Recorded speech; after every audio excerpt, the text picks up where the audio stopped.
Duck, the Great Western engine, worked hard in the yard at the big station. Sometimes he pulled coaches.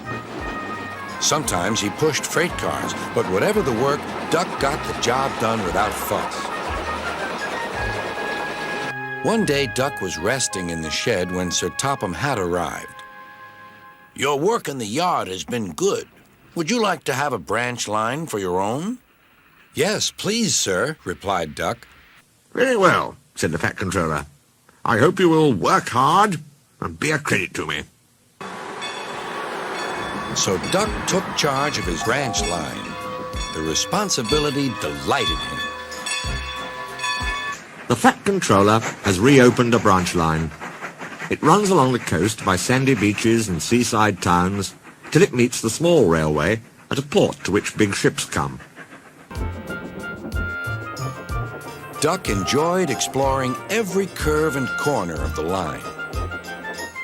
Sea breezes swirled his smoke high into the air, and his green paint glistened in the sunlight. "This is just like being on holiday," he puffed. "Well, you know what they say," laughed his driver. "A change is as good as a rest." Soon, Duck was busier than ever.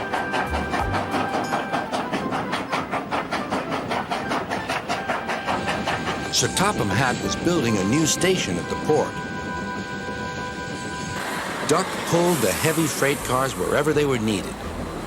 Bertie looked after Duck's passengers, and the other engines helped too, but the work took a long time. Noise and dust filled the air. "Don't worry," whistled Toby. "The station's nearly finished." "And on time, too," said Duck thankfully. Duck is very proud of his branch line, and he works very hard. They take passengers to the small railway. Duck also has some trucks, in which he hauls away the ballast that the small engines bring down from their valley. The Fat Controller uses this ballast for his railway. Duck can't do all the work himself, so Donald and Douglas take turns to help him. The Fat Controller has built them a shed at the station by the small railway. Duck felt his responsibility deeply and talked endlessly about it. "You don't understand, Donald, how much Sir Topham Hatt relies on me." "Ach, aye," muttered Donald sleepily. "I'm Great Western, and I—" "Quack, quack, quack." "What?" "Ye heard? Quack, quack, ye go. Sounds like ye'd an egg laid. Now wheesht and let an engine sleep." "Quack yourself," said Duck indignantly.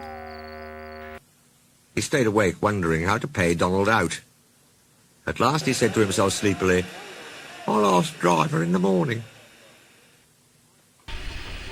"Donald says I quack, as if I'd laid an egg." "Quack, do you?" pondered his fireman. He whispered something to Duck and his driver. They were going to play a joke on Donald and pay him back for teasing Duck. The engines were busy for the rest of the day, and nothing more was said.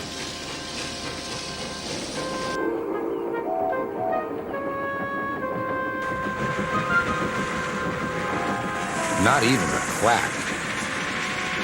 But when at last Donald was asleep, Duck's driver and fireman popped something into his water tank. Next morning, when Donald stopped for water, he found that he had an unexpected passenger aboard. A small white duckling popped out of his water tank. "Now, who's behind this?" laughed Donald. The duckling was tame. She shared the fireman's sandwiches and rode in the tender. The other engines enjoyed teasing Donald about her. Presently, she grew tired of traveling and hopped off at a station, and there she stayed. But before they reached home, Donald and his driver and fireman consulted together and made a plan. That night, Donald's driver and fireman got busy, and in the morning, when Duck's crew arrived to look him over, they laughed and laughed. "Look, Duck, look what's under your bunker. It's a nest box with an egg in it." Donald opened a sleepy eye. Well, well, well, ye must have laid it in the night, Duck, all unbeknownst. Then Duck laughed, too.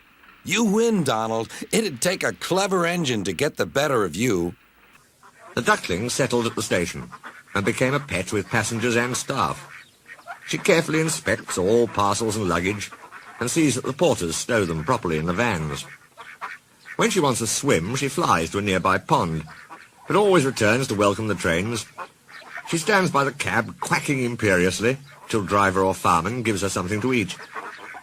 Donald is her favourite, and she sometimes allows him to give her rides, but always gets off at her own station.